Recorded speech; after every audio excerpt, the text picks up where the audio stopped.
Vivimos en una Europa donde moverse libremente ya no es tan libre. Las zonas de bajas emisiones han llegado como una supuesta solución al cambio climático. Pero para muchos, se han convertido en un auténtico engaño y una profunda injusticia. Nos prometieron aire más limpio, ciudades más verdes. Pero lo que vemos es que mientras millones de ciudadanos se ven obligados a cambiar de coche o pagar multas, el resto del mundo sigue disfrutando sin restricciones ni castigos. Una vez más, Europa se autoimpone normas que nadie más cumple, cargando el peso del planeta sobre los mismos de siempre, los conductores, los trabajadores, quienes dependen del coche para vivir. En este vídeo vamos a desmontar las ZBE, su origen, sus intereses ocultos y por qué se han convertido en un negocio disfrazado de ecologismo. Y no solo eso. También te contaremos cómo recurrir muchas de las multas que imponen dentro de estas zonas, porque tienes derechos y es hora de conocerlos. Prepárate, porque vamos a encender los motores. Y la verdad.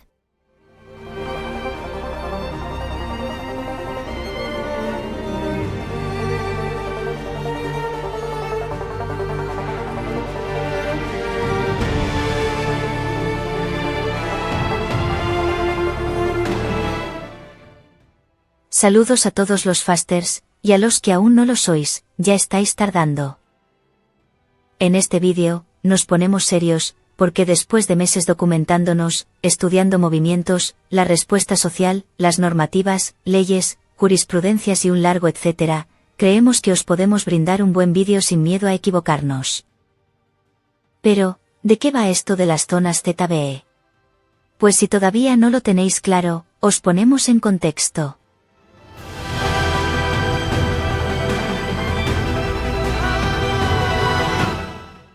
Las zonas de bajas emisiones, conocidas como ZBE, son áreas delimitadas dentro de las ciudades donde solo pueden circular vehículos que cumplan ciertos estándares ambientales. Su objetivo oficial, reducir la contaminación del aire y mejorar la salud pública. ¿Cómo funcionan? Muy sencillo. O al menos eso dicen, a cada vehículo se le asigna una etiqueta ambiental según lo que contamina. Y dependiendo de esa etiqueta, puede o no puede entrar, o se le imponen restricciones como horarios limitados. O directamente multas automáticas captadas por cámaras. Por ejemplo, un coche diésel antiguo, de los años 2000, con etiqueta B o incluso sin etiqueta. Probablemente no pueda acceder al centro. En cambio, un coche híbrido o eléctrico, con etiqueta Eco o cero, puede circular sin problema. En España, ciudades como Madrid o Barcelona ya aplican estas normas en zonas concretas. Y otras muchas han empezado a señalizar sus nuevas ZBE en accesos, rondas y áreas comerciales. Además, cada ciudad decide su propio nivel de restricción, algunas solo impiden el paso a los vehículos más contaminantes, otras amplían la prohibición cada año, haciendo que coches que hoy pueden entrar, mañana ya no tengan permiso. ¿Y si te saltas la norma? Entonces llega la multa, con sanciones que pueden superar fácilmente los 200 euros, incluso aunque solo entres unos metros dentro del área restringida.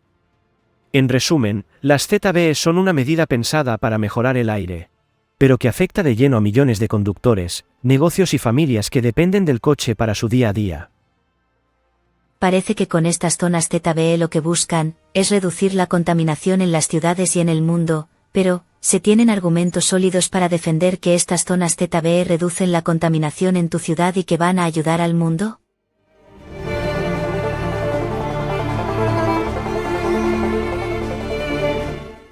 Las ZBE prometen aire más limpio y ciudades más saludables. Y, en efecto, algunas evidencias indican mejoras reales. Un estudio del Imperial College London revisó más de 320 zonas similares en Europa y concluyó que estas medidas reducen enfermedades cardiovasculares, como infartos y derrames, bajando también las muertes prematuras por contaminación. Y en cuanto a contaminación, hay informes que muestran descensos de hasta un 20% en dióxido de nitrógeno de media en ciudades con ZBE. En focos de tráfico intenso, las reducciones pueden llegar al 44%. Eso suena bien. Pero hay varios motivos poderosos para poner en duda que las ZBE representen una solución global o definitiva. Primero, la implementación es desigual y limitada. Muchas ciudades tienen ZBE que solo cubren el centro histórico, dejan numerosas excepciones, o ofrecen moratorias. Eso significa que gran parte del tráfico urbano y la contaminación continúa fuera de las zonas reguladas. Segundo, aunque bajen las emisiones de dióxido de nitrógeno u óxidos de nitrógeno dentro de la zona, eso no equivale a una reducción drástica de emisiones globales. Las ciudades representan solo una parte del problema, y muchas otras fuentes contaminantes, industria, transporte interurbano, emisiones globales, siguen sin tocarse. Por eso, a escala mundial la implantación de ZBE en Europa probablemente no cambie sustancialmente la tendencia global de contaminación o cambio climático.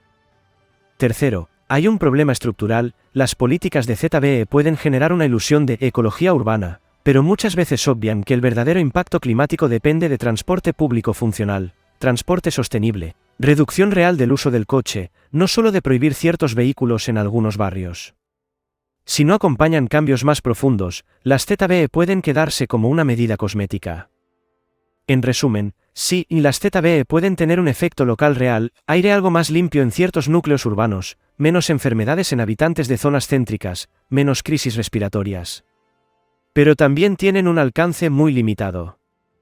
En un mundo donde la contaminación y el cambio climático son globales, depender de ZBE en unas pocas ciudades europeas parece, en el mejor de los casos, una gota de agua.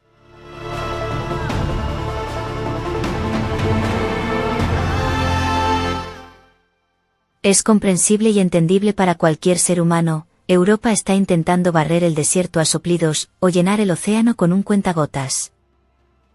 Pero, si realmente y utilizando la lógica, las zonas ZBE no sirven de mucho para el cambio climático global, ¿a quién interesan realmente?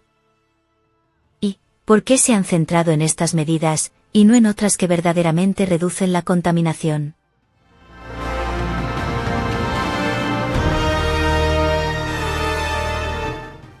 Dicen que las ZBE protegen la salud y limpian el aire en las ciudades.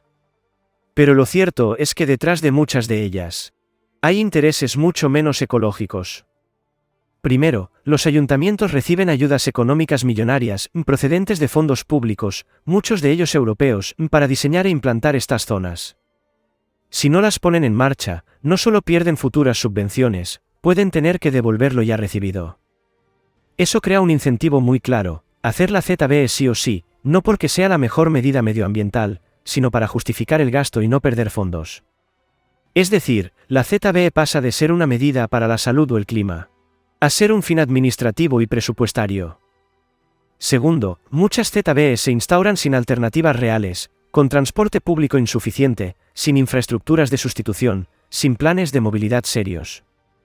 Eso deja al ciudadano atrapado, o cambia de medio de transporte, o cambia de coche, o pagar multas que, al fin y al cabo, también alimentan esa dinámica de ingresos y regulación. Tercero, si observamos el panorama global, contaminación, emisiones, transporte mundial, las ZBE quedan como una medida muy localizada, cosmética. Pero, al tiempo, funcionan como justificación de inversión pública, obras, señalética, cámaras, burocracia.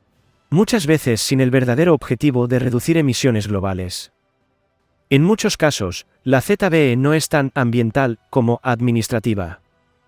Es como si una norma verde estuviera aprovechando, o incluso forzando, la creación de regulaciones, subvenciones e ingresos municipales. Así que cuando ves que tu ciudad anuncia su ZBE, piensa, ¿es una decisión por el aire limpio, o una decisión por dinero público, presión normativa? ¿Y recaudación disfrazada? Porque si se analiza con honestidad, muchas ZBE tienen más sentido como herramienta política, administrativa y económica, que como palanca real contra la contaminación global. Pero visto así, podríamos pensar que son los ayuntamientos quienes se quieren enriquecer con las zonas ZBE. Pero no, la Unión Europea abarca y abraza mucho terreno, por supuesto también el nacional.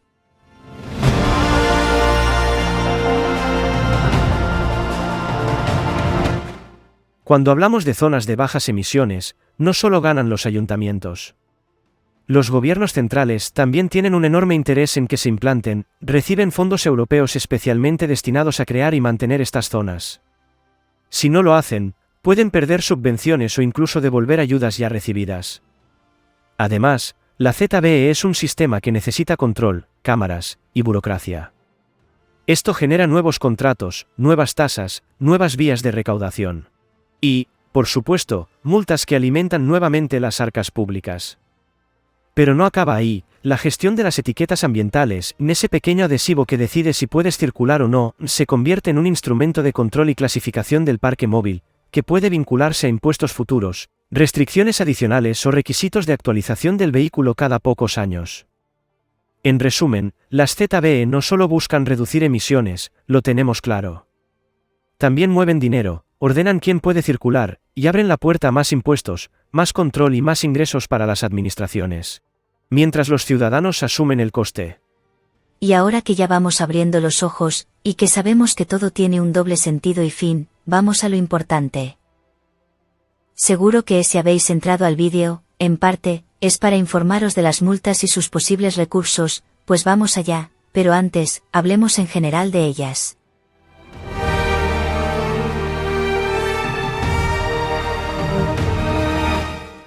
Entrar en una ZBE sin la etiqueta ambiental adecuada puede costar caro, en muchas ciudades la sanción ronda los 200 euros.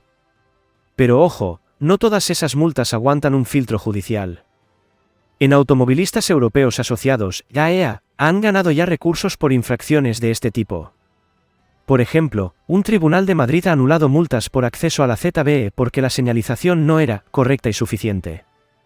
Esas multas eran de 200 euros, pero el juez consideró que las sanciones no estaban correctamente tipificadas o lo estaban como grave, cuando deberían ser leves. El resultado, anulación total de las multas.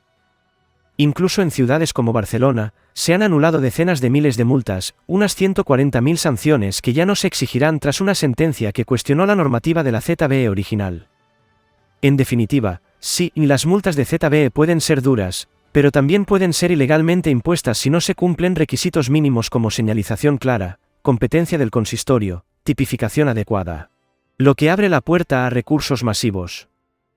Bien, ya sabemos que si somos gente despistada, como yo por ejemplo, y entramos a una zona ZBE incluso sin querer, nos puede llegar una multita de 200 euros.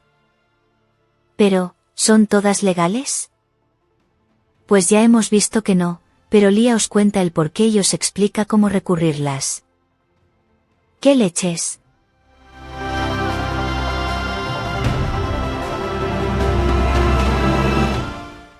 Saludos chicos y chicas, fasters en general. En general, hay muchos motivos por el cual una multa puede llegar a ser anulada. El desconocimiento de la norma real, de los procedimientos, y sobre todo de la señalización por parte de los ayuntamientos, hace más viable la vía del recurso. A continuación, os voy a nombrar los 5 motivos más normales, y argumentos legales claros, que suelen ser recursos claros de defensa.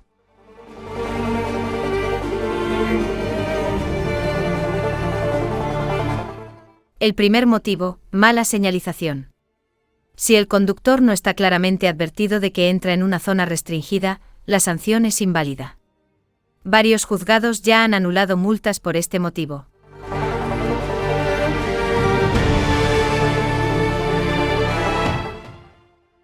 Segundo, defectos en la normativa. Si la ordenanza que regula la ZBE es anulada parcial o totalmente por fallos en su tramitación o falta de justificación económica, las multas pierden base legal. Esto ya ocurrió con la ZBE de Madrid.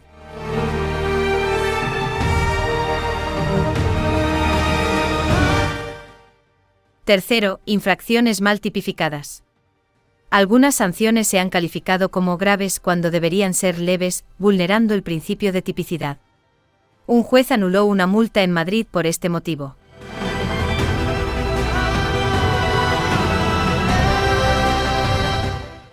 Cuarto, falta de competencia del ayuntamiento. Si la vía por la que se circula no es municipal, como autovías estatales, el ayuntamiento no puede sancionar. También hay sentencias que han tumbado multas por esto.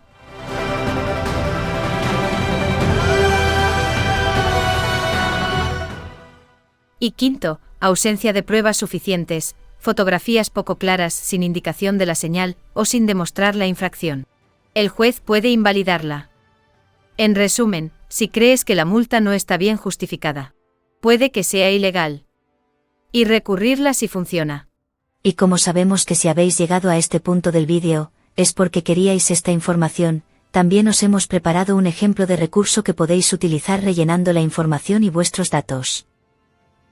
Lo tenéis en la descripción del vídeo. Y siguiendo con las zonas ZBE, ¿sabíais que son parte de la Agenda 2030? ¿Y sabes en qué consiste la Agenda 2030? ¿Y a qué no te han contado todo lo que puede perjudicar a Europa?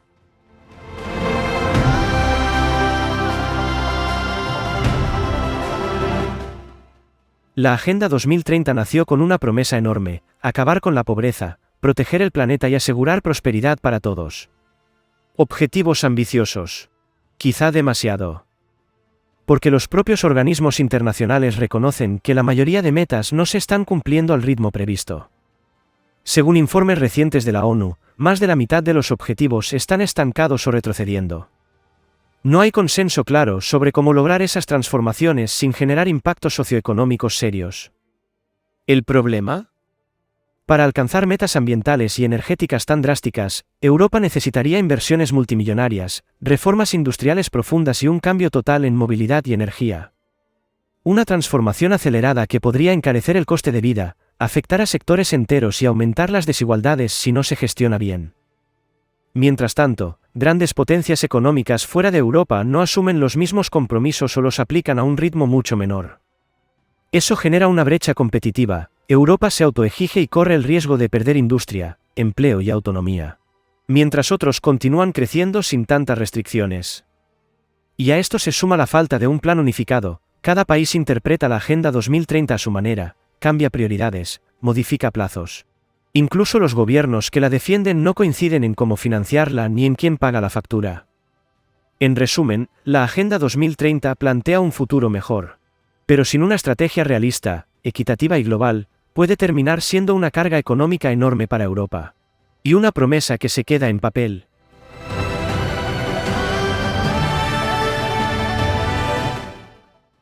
Difícil situación para Europa entera si se cumpliera a rajatabla la Agenda 2030.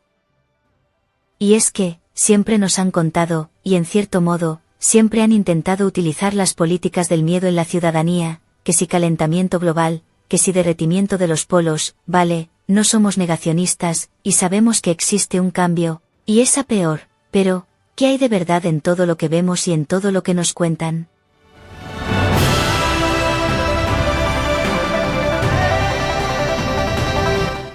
Te dijeron que el CO2 provocaría sequía y desiertos, pero resulta que el planeta está más verde ahora que hace 20 años. Te dijeron que el calentamiento global derretiría los casquetes y exterminaría a los osos, pero resulta que la Antártida no para de crecer y los osos polares siguen batiendo récords de población nunca antes vistos. Te dijeron que llenar el país de esta mierda era la solución a la contaminación, y resulta que el año que más placas tenemos instaladas también es el que más hemos contaminado. Vaya. Te dijeron que éramos demasiados, pero resulta que si cada uno de nosotros tuviera sus propios 1000 metros cuadrados para autoconsumo, todos juntos ocuparíamos una zona no más grande que Brasil. Te dijeron que la Agenda 2030 acabaría con la pobreza y desigualdad, pero resulta que ahora somos el país que lidera el ranking europeo de miseria. ¿Por qué nunca has escuchado nada de esto en la tele? Bueno, solo dime si sabiendo lo que ahora sabes te sigue apeteciendo apoyar la agenda, pagar impuestos al carbono o encerrarte en casita para salvar el planeta. Como hemos dicho muchas veces, las costumbres se hacen leyes, y desde los gobiernos han tomado como costumbre legislar sin saber, sin entender, sin datos, sin otras opiniones críticas, solo por conseguir votos, notoriedad o simple postureo. Y es que, si le preguntas a un defensor de la Agenda 2030 algún dato sobre la atmósfera, es probable que te diga que son las 3:15. Atentos a este fragmento, sentando cátedra, como mínimo.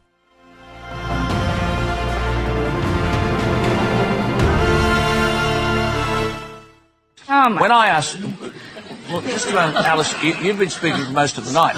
When I asked Tanya Plibersek, we'll fact check that one for you. Yes. When I asked Tanya Plibersek, was the deputy leader of the Labor Party and the potential deputy prime minister, was carbon dioxide the big issue in relation to climate change? And she said yes. I then said, well, that being the case, what percentage of the atmosphere is made up of carbon dioxide? And she said, I don't know. And I said, hang on, you don't know what percentage of the atmosphere is carbon dioxide, and yet you're prepared to stand the economy on its head to address a problem, the detail of which you don't know. So when I then explained that the percentage of carbon dioxide in the atmosphere, Alice, is how much? Alice, how much of carbon dioxide in the atmosphere? To answer the question, Scott Morrison has said he believes in climate change and that he wants to do something about it. Alice, how much carbon dioxide? Lo que yo os decía, las 3:15. Y como hemos dicho antes, claro que creemos en un cambio climático, en sus desastrosos efectos, lo que no creemos, son las políticas que se crean para frenarlo. Os dejo con la opinión del jefe.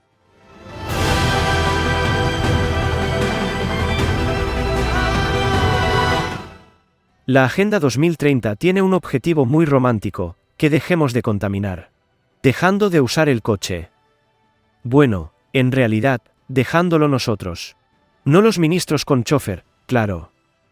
Según esta gran visión, dentro de nada todos deberíamos conducir coches eléctricos, silenciosos, futuristas. Y con un precio tan popular que solo podrás pagar uno vendiendo tu casa y quizás un riñón. ¿Y la infraestructura de recarga? Tranquilos. Dicen que la habrá. Algún día. En alguna parte. De momento, eso sí, te prometen que podrás conducir hasta donde llegue el cable. ¿Y si tu coche tiene más de 10 años? ¿Es prácticamente un villano de película? Da igual que esté impecable, lo mantenías bien. Para la Agenda 2030 eres Darth Vader con ruedas. El plan parece sencillo: Europa se prohíbe a sí misma fabricar coches de combustión, mientras en el resto del mundo siguen a toda velocidad con gasolina, diésel. Y risas desde el retrovisor. ¿Resultado final? La industria del automóvil europea sudando, los empleos temblando, y nosotros haciendo cuentas para ver si llegamos a fin de mes.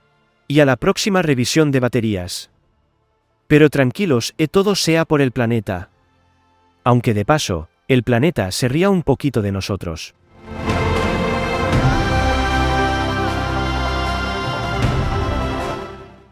Y hasta aquí el vídeo de hoy, Fasters. Esperamos que os haya gustado, entretenido, ayudado e informado. Os mandamos besos y abrazos de parte de todo el equipo, y cuidaos mucho que os veo borrosos. No olvidéis regalarnos un like y suscribíos para apoyar al canal y no perderos ningún vídeo. Sed muy buenos, y nos vemos en el próximo vídeo. Chao guapetones.